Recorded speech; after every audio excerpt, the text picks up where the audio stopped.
Have any of you heard the saying that one mistake could undo all of the good things you've done prior to that mistake? If any of you have, then that is very relevant to this. Because the other way to look at it is, after that one mistake, after all these good things you've done and that one mistake ruins all the good things you do, can you do a lot of good things to remove that mistake? That is the question. And I feel like that's the main message here of letting us know that if you make one mistake, one bad thing, now obviously this mistake that Hiro made is very, very bad. Like, it's awful. Because that's something you should forgive. But even then, though, he was doing a lot of good things after it, and I will get into that. But if we're looking at it like this, if one mistake was truly bad, can one mistake be corrected by a lot of good things afterwards? That is the question, because it's easy to, or it's hard to, build that mountain, but it's so easy to just break it. So easy. And it's hard, once again, to build that mountain up once again. And that's what's happening here. That's exactly what's happening to Hiro and how his world, or how the world is looking at him. So, let's get into that. Hiro, he was saving people. He made the decision not to harm anyone. And this is very similar to how his viewpoint was with his mother. Remember, his mother was, saying, like, I wouldn't want a child like that. And then he basically swore to himself he would never kill a person ever again. Obviously, next episode came around, and then, the mother died, which led to him going on, a killing spree. So, yeah, we knew that was going to happen. It's just common sense since he's, the antagonist of the series. He needs to be the villain doing some heinous stuff. It's common sense. From a writing perspective, that needs to happen. But it made it to where he was a more interesting villain because he now had a motive. He was now striking at people that actually, debatable, kind of deserved. They were scumbags, and they were just being trolls and awful and all of that, and so he was no longer just targeting random people. He was actually focusing on a certain target, which made him a little bit more different. He was no longer what he once was. And now in this episode, thanks to the girl that, he met, he vowed to her that he wouldn't harm any more people. And it's very obvious not just because of the ending, but the way the story is that obviously something bad's going to happen, which leads it to where, he will go back on his spree once again. Just common sense.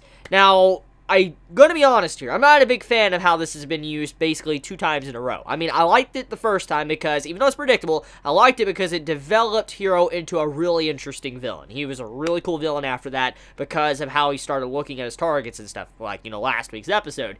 And I don't like how this entire plot point is being used once again with the girl that was introduced. And he says, like, basically the exact same thing that he said to his mother, now to her, and something bad happens. I'm not a big fan of that, but it will determine how I feel about it once we see what happens, because for all we know, she could possibly live or something, or she does die, and it could change his, overall viewpoint on the world even more, which makes him even more fascinating. We'll see where that goes, but anyways, let's get into the good stuff he did. So, once he made the promise, he was saving people. He was saving like 50 people a day. Now, if we estimate what he was doing and how many people he put down, he hurt and killed a lot of people, okay? But if he was, averaging about 40 to 50 people a day, healing them that were about to die, effectively, he is saving a lot of lives. And that would mean that if he continued to do what he was doing without being interrupted for years, he would have saved way more lives than what he took. Now, obviously, that doesn't make up for all of the injustice that happened, what he did to the family and friends of the people that, died. But even then, though, he was saving a lot of people. And so, it makes you wonder, the stuff he was doing, does that make up for what he did wrong? Maybe not. In some people's minds, probably not, because it really varies on your viewpoint of this, because he did ruin people's lives. He snuffed out their lives like it was nothing, and he is now saving people. And it's just a big, long debate. It really comes down to overall your moral compass and how you feel about things. And in this case, Hiro, he was saving people, and if the government didn't come in to try to stop it, he probably would have been fine. For a very long time, he probably wouldn't have done nothing. He actually probably would have stopped, and he would have saved a lot of people, which in turn would have been a benefit to all of mankind. But now that they're coming in, basically it means that he's going to be going on a spree once again. However, I cannot blame the government in this case, because let me get into how this is actually slightly realistic, which I'm actually very thankful for, that, Inuyashiki is doing that. The government, obviously it's their job. I mean, if someone's going around, being heinous and doing things and all that, obviously the government's job is to hunt this individual down and put them down or arrest them, whatever. And in this case, he's been all over media. I mean, he's been on Twitter and all that, and, having people post about him and stuff. So it's just going to be a matter of time until, like, the police or whoever catch on, try to figure out what's going on, and then they're going to discover where he's at, find the connection up with the girl. There you go. They were just doing their job. So even though it's messed up and they should have just left him alone, how are they supposed to know? I mean, they're not us, the viewer of the series, so they obviously didn't see what we saw. And even then, though, he still did some heinous stuff. It doesn't make up for all the stuff in their mind. So I can't blame the cops, and I can't, blame, the task force and all that was working on it. I just can't, because overall, they were doing their job, and they tracked him down, and they're putting him down. So, even though it's messed up, and you shouldn't be messing with the man, still the point. So anyways, let's get into what he's doing. So it's very apparent that Hiro, he's not doing what he's doing in this episode, the second half, when he is saving people. He's not doing it out of the kindness of his heart. He's not.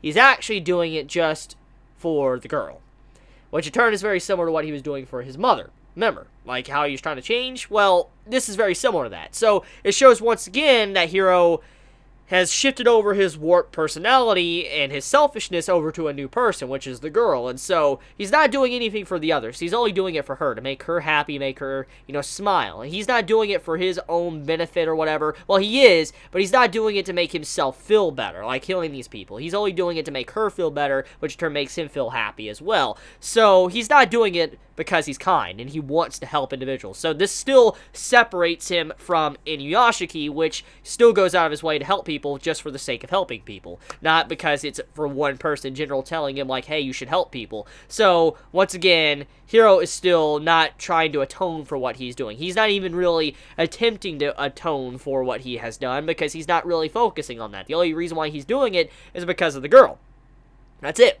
And so if she wasn't there, he wouldn't even been doing this in the first place. So he's still warped. He's not asking for forgiveness. He's not, someone that's trying to make up for the sins he has caused. He's just doing it because of her. So, yeah, I just wanted to point that out. So anyways, I think that's about it. Yeah, that's about it when it comes to this episode of Inuyashiki. So let me know your thoughts in the comments below. How you felt about it? Did you enjoy this episode? Did you hate this episode? Please be honest in the comments below.